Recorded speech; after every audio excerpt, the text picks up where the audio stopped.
Hey everybody, welcome back to another exciting episode of the Yong Heng Hot Rod Shop, where today we're going to look at an hour meter and installing it on one of our trusty CS2s. This unit's going to be given away on this channel eventually, I promise. And this video idea was submitted actually by the guy that donated this unit. He's like, hey, you know, I see you put hour meters on almost everything you own. Maybe it's a good idea to show folks how to do that. And I absolutely agree. That was a great idea. So here we go. The word from our sponsor, and we're going to get to work. Welcome to the Yong Heng Hot Rod Shop.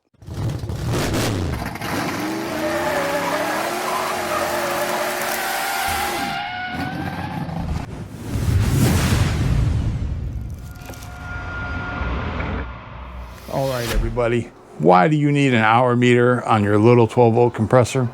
And the answer to that is pretty simple, actually.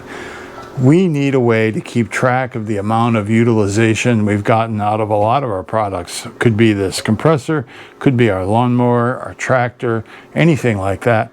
Human beings are typically really bad at keeping track of usage. How much did we use it last year? I don't really know. How many hours did I use my tractor? I have no idea. I have a gauge on that tractor I can go look at and see exactly how many hours that engine ran. And I know where it is as far as it needs maintenance, oil changes, seal changes, stuff like that. So being able to keep track of our compressors is really important, and it really helps us maintain them properly. And there is a maintenance video coming very soon from yours truly at Target Forge. And it features a lot of the parts that you can buy off our website, targetforge.net, right now, today. You can go get parts for your GX CS2 or CS3. Now we're going to talk about the hour meter that I picked for this job. And this is one that I use on my Yong Heng, on my personal CS2, which is right back here, and many of the products that are 12 volt, like lawnmowers and stuff like that. These work really, really well. They have a battery backup. They say they're good for 6 years.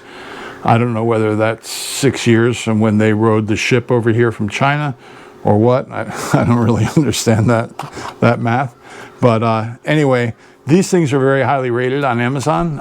Use our Amazon links in the description below to go check them out and pick one up for yourself to put on your CS2 or any compressor that you have at home that has 12 volt input. The input voltage on these is pretty wide. It looks like it's 5 all the way to 40 volts DC. So that's pretty cool. It's got a wide input range. And 80% of the reviews on Amazon of the 400, almost 400 reviews, are all 5 stars. So that tells you that a lot of people like this and had a good experience with it. And it's kind of funny, if you want some interesting reading, go read the 1-star reviews, and you will see a whole host of people that really have no business installing electrical things in anything. All right, first up, folks, we're going to pop this cover off really, really quick. 4 Phillips screws. Now, it is possible to get access to this circuit breaker without removing the motor and pump assembly, but honestly, it's not worth your time. It's more of a hassle trying to fish this through the little opening over here. So what we're going to do, we're going to lay this right on its side. We're going to change bits real quick.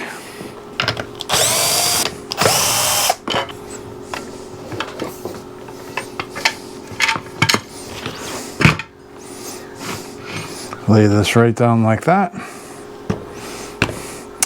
I'm not going to go after these screws with a power screwdriver because honestly the heads are really, really weak on these screws. They're a very low grade Phillips screw. So I don't advocate using power tools on those. And we're going to pop this breaker out. We need to intercept 2 areas on this. We need to intercept this ground. And, you know, you might be thinking, hey, Bill, you know, I got a red and a black here from the fans. Why don't I just use those? You don't want to do that. You can use the ground from the fan because it's common to the motor ground right here. It's easy to intercept this wire and make an attachment to our leads that go to the hour meter.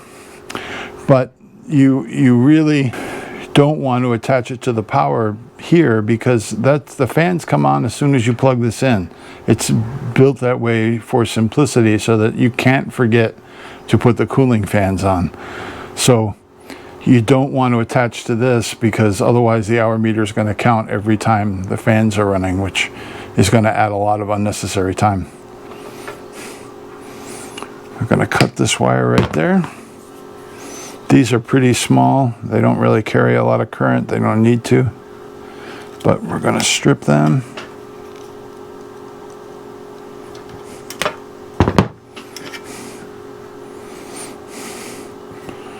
I twist these two together. And here I've got a piece of zip wire. We're going to strip the black. This is way heavier than it needs to be for this job. I think this is 14 gauge. I think you could get by with 16, 18, probably even 20 gauge wire. But this is quality zip wire that I had on the rack, and honestly, you know, it'll live forever in this environment.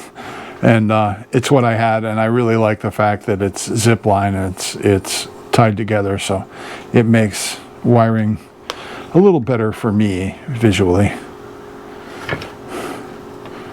We're going to twist these together really good and tight. And this is just a very simple insulated splicing cap. We're going to put on there.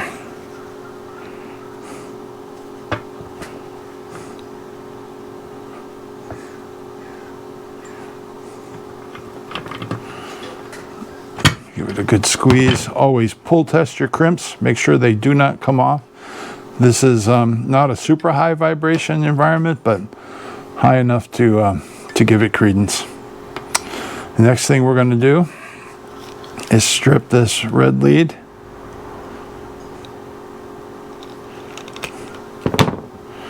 Give it a good twist. And we are going to pop this screw terminal. This is the output going to the motor. This is a circuit breaker. This is meant to protect your motor, or protect your wiring actually from getting over current conditions. I'm going to twist this in there really good. I'm going to put it. Oh, I know what I wanted to do. I am a big fan of unitizing wires. What does that mean? Very simply, it means getting a piece of heat shrink tubing. In this case, this is glue lined heat shrink tubing, and we're going to put it right over these two wires. And the reason for that is we want these two wires to really believe that they are one unit. So we're going to heat shrink this. It's going to glue this whole mass together, and neither of these wires can move without the other one.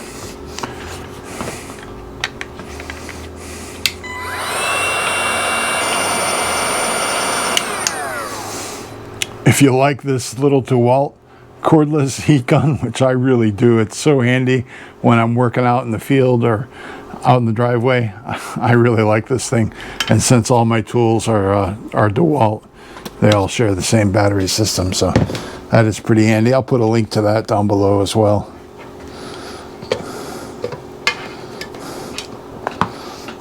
And back off on this a little bit and get this wire mass in there. Make sure you get this in there really good.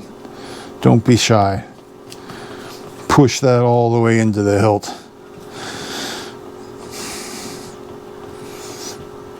Make sure you get that connection good and tight.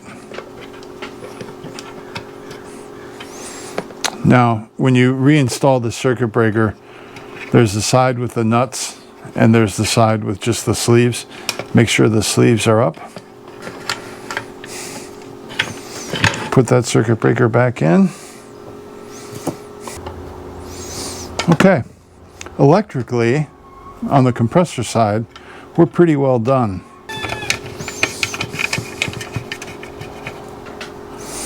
Just going to go ahead and run these in, get those threads started by hand. Always a good practice to get your threads started by hand before you start putting tools on them, because if you're using a power tool, you may not feel that thread going in there correctly. I can tell right now these threads are all lined up just fine, and when I use my handy impact to run them in, everything goes pretty well. You don't want to tighten these too much. They're your isolation system basically for this guy, so you don't want to give them all the torque. So next thing we need to do is connectorize this end of the wire.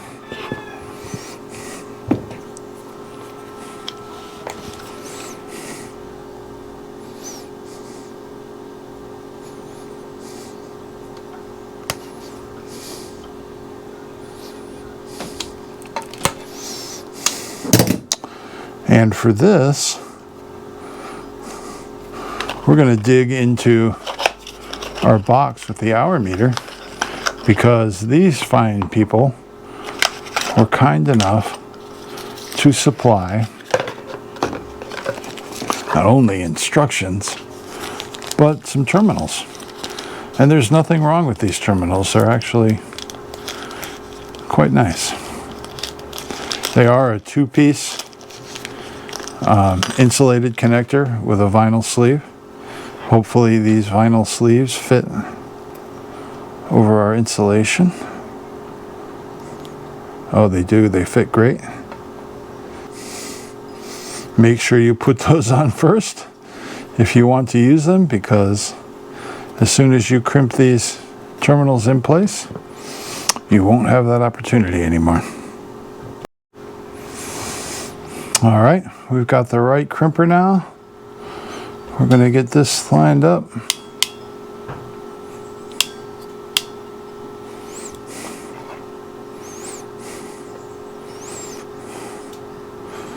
Feed that wire in all the way.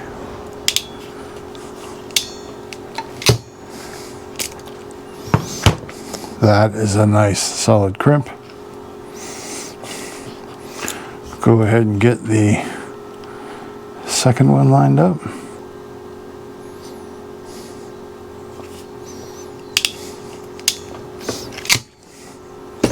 All right, we got two really good serviceable crimps there. Gonna slide those insulating sleeves over, and we are electrically pretty much done with this, except plugging in the hour meter. But the next thing we need to do is we need to create a hole in this case. And as you can see, if we take this hour meter and we line it up, and we go right up to this edge, we'll get an idea for where this needs to go. I think as long as we're in front of this edge, which thankfully is defined by this corner cut right here, and we're down pretty low, we should be okay with clearance for these terminals from the case of the motor. We might have to bend them a little bit to just give us a little more room, but I think we'll be just fine like that.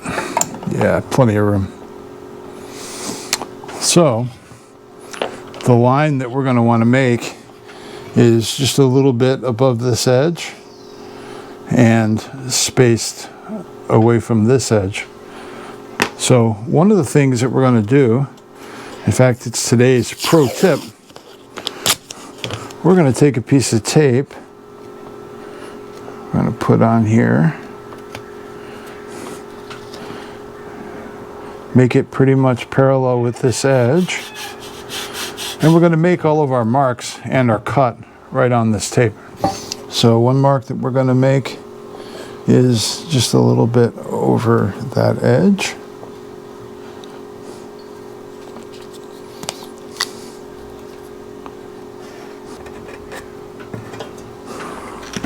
All right.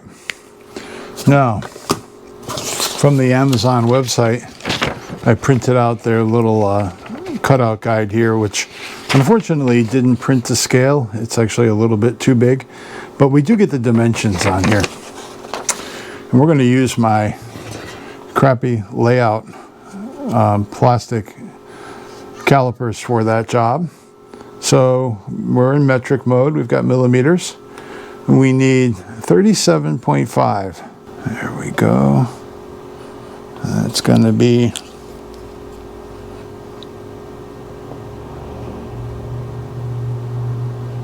right there. And then up and down we need 24.5. All right.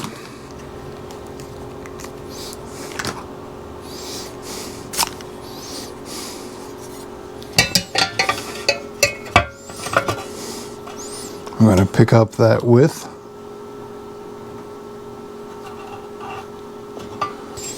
All right.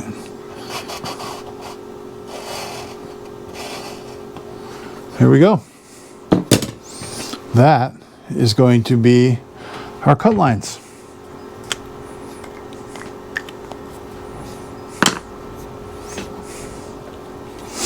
Going to put our safety glasses on. Always the pro move. What I'm using is a lithium ion powered Dremel and a cutoff wheel. Hopefully I'll get through this with one wheel. Might take two, but this is pretty thin sheet metal. You could take this out, you could drill this out and then file the whole opening. You could use a nibbler, which is a little steel cutter that you could trace that line out and cut it out with just a simple clearance hole. I'm going to go for it with this cutoff wheel and see how I do.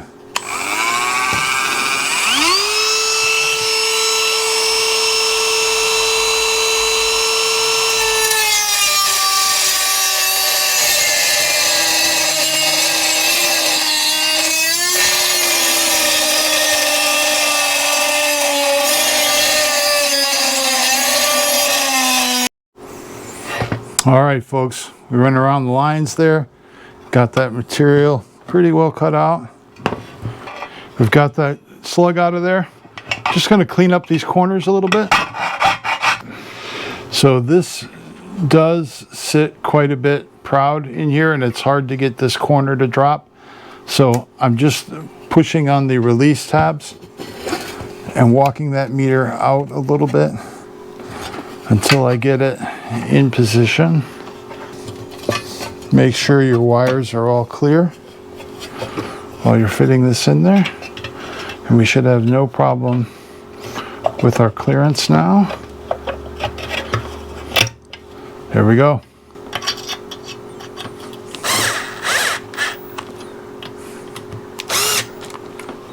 There we go, folks. 1 hour meter installed. I think it looks like it was meant to be there. We're going to go ahead and hook some power up to it, see what it looks like.